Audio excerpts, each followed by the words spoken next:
নামেন, তাহলে আপনার ওয়াইফকে নামান। আপনাদের কাছে আমাদের 6 কোটি টাকা আছে, আমাদের টাকা দিয়ে ফ্ল্যাট কিনছেন, কিস্তির টাকা তো দেয়নি না।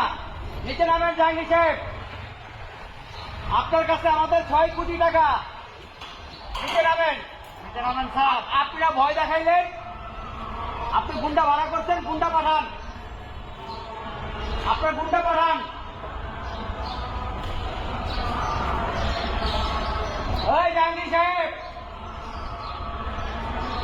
5 দিন জাহাঙ্গীর সাহেব, নিচে নামেন। আর বাটপানি করেন না, আমাদের বেতন বন্ধ। আপনার জন্য বেতন বন্ধ। 6 কোটি টাকা আপনার কাছে, 6 বছর যাবত টাকা দেন না। বাটপার, এই বাটপার জাহাঙ্গীর, এই বাটপার জাহাঙ্গীর, লিখতে 5 দিন বাটপার জাহাঙ্গীর নিচে